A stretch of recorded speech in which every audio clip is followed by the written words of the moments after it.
लखनऊ आ गया तो क्यों लखनऊ आना मना है? नहीं, बोला गया था बक्कल तार देंगे। तो खड़े हैं, आज देखते हैं कौन बक्कल तारता है और किसका उतरता है। डर नहीं लग रहा आपको? है? लखनऊ में हो, डर नहीं लग रहा? जो डर गया समझो मर गया। योगी बाबा है या है? योगी बाबा है लखनऊ में। तो क्या हो गया? योगी का काम मठ में जाएगा। ये तो चेतावनी देकर आए हो, चेतावनी देके। चेतावनी देके ही चलता किसान, जब भी चलता, जब किसान की तरफ को चलता है, ललकारा दे करके चलता है कि होशियार लखनऊ आ रहा किसान, आगे किसान लखनऊ। तो हमने कहा था कि जिस तरह मोदी झूठ बोलता है उसी तरह योगी भी झूठ बोलता है। उसने कहा था कि लखनऊ मत आइयो, बक्कल तार देंगे। तो किसान चैलेंज स्वीकार करता है कि आगे लखनऊ, हिम्मत है तो बक्कल उतार के दिखाए। आजकल फोटो जारी कर रहे हैं आप लोग, है? राकेश टिकैत की कुर्सी पे लात रखे हुए स्टाइल में। वो बता दिया है कि यही किसान है जो तुम्हें कुर्सी पे बैठाता है और जब अपनी पे आ जाता है तो कुर्सी पे बैठे हुए को उतार कर नीचे फेंक देता है। यहाँ पे क्यों आए? सरकार को ये दिखाने के लिए कि हमारे पास ताकत है। यहाँ इसलिए आए हैं कि तुम्हें सत्ता में बैठाया है, अपराधियों को जेल भेजो, टैनी को जेल भेजो, बर्खास्त करो, इसलिए यहाँ आए हैं। क्योंकि आज ढोंगी बाबा भी और झांसा राम भी लखनऊ के अंदर हैं। अच्छा, दोनों का एक फोटो भी वायरल हो रहा है आपस में। तो मोदी जी योगी जी को कुछ समझा रहे हैं। हाँ, क्या समझा रहे वो उनको ऐसे हाथ रख के समझा रहे हैं कि भाई किसानों से पंगा मत लियो और निकल लो मठ की तरफ। मैं भी आ रहा हूँ झोला उठा के। क्यों मोदी जी को झटका लगा इसलिए समझा रहा है क्या? बिल्कुल, जिसको झटका लगेगा अब यही हाल होगा।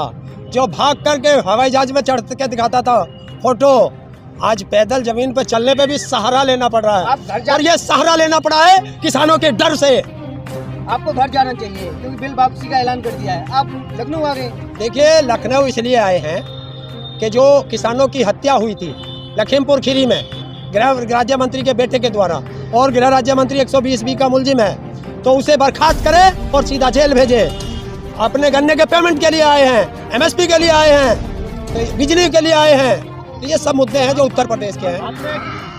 आप लोगों ने एक बयान दिया था, इसी तरह प्रधानमंत्री के रैली में भीड़ नहीं था, उससे ज्यादा मैं भीड़ खड़ा करके दिखाऊंगा लखनऊ। देखिए, वो किराए की भीड़ थी और ये अपने आप आने वाले लोग हैं। और अभी देखो, अरे अभी तो दिन निकला है, शाम ढलते ढलते देखना। ये तो आपकी जो मांगे थी मान रहे हैं और आगे भी हो सकता है कि जो आप बोले वो भी मांगे मानी जाए, लेकिन आप शांत नहीं हो रहे हैं। देखिए, हमें अब इन सरकारों पे कोई विश्वास नहीं है।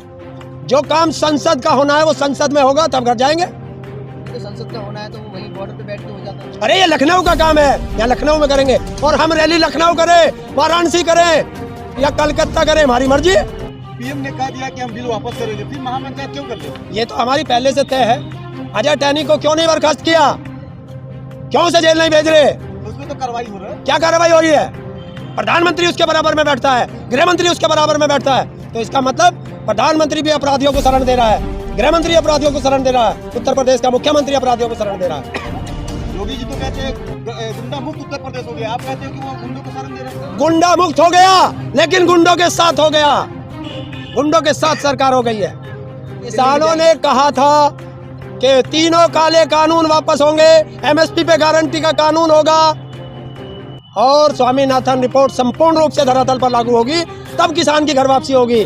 लेकिन अब मुद्दा उठा है, जो 750 से ज्यादा किसान शहीद हुए हैं इस आंदोलन में, उनकी जिम्मेवार कौन है? उन पे क्या जवाब देगी सरकार? जो 50,000 से ज्यादा इन किसानों पर मुकदमे लग गए इस आंदोलन के दौरान, उस पर सरकार क्या जवाब देगी? योगी सरकार ने सभी ने लगाया होगा हरियाणा में। अरे यहाँ भी लगे हैं, यहाँ भी उत्तर प्रदेश में भी लगे। पंचायत जाकर हरियाणा में कर लीजिए, सबसे ज्यादा जहाँ हमें पंचायत करनी होगी वहाँ हम करेंगे। ना हम सरकार से पूछ के करेंगे और ना तुम जैसे पत्रकारों से पूछ के करेंगे। और एकता, किसान की एकता में ताकत होती है। अब आपके जो मतलब भाव है आगे बढ़ते जा रहे हैं, अब मतलब लग रहा है कि जो आप बोलेंगे वही होगा। ये बोलेगा, हमने पहले कहा था, सबसे पहले कहा था, शुरुआत हो चुकी है। 26 नवंबर को कहा था और दिल्ली के अंदर कहा था, ये तीनों काले कानून भी वापस होंगे, MSP पे गारंटी का कानून भी बनेगा और इसे भारत सरकार करेगी। कराया, तो ऐसे ही होगा। वो हो गया, लेकिन अब आपकी डिमांडें बढ़ती जा रही, मांगे इस आंदोलन के दौरान जो घटनाएं घटी उसका जिम्मेवार कौन होगा? अगर ये काले कानून नहीं आते तो किसान बॉर्डर पे नहीं आता, और किसान बॉर्डर पे नहीं आता तो 700 से ज्यादा किसानों की शहादत नहीं होती, और किसान ये बिल नहीं आते तो किसान बॉर्डर नहीं आता और किसानों पे 50,000 से ज्यादा मुकदमे नहीं लगते, इसका जिम्मेवार कौन है? ये बिल। तो जब ये बिल वापस होंगे तो ये सारी चीज भी वापस होंगी। जो महापंचायत आपने यूपी में कर दिया, हरियाणा में क्यों नहीं किया आपने? कौन कह रहा हरियाणा में? हरियाणा में किसानों को किया? कौन कह रहा हरियाणा में पंचायत नहीं होती? पत्रकार महोदय चश्मा उतारो अपना। पंचायत की बात कर रहा हूं। अरे महापंचायत ही सब जगह महापंचायत। किया उतना बड़ा पंचायत तो नहीं किया। किसने किया? वो संयुक्त किसान मोर्चा की महापंचायत थी जो मुजफ्फरनगर में हुई है, और वो इसलिए करी थी कि जब ये सत्ता में बैठे दलाल किसान को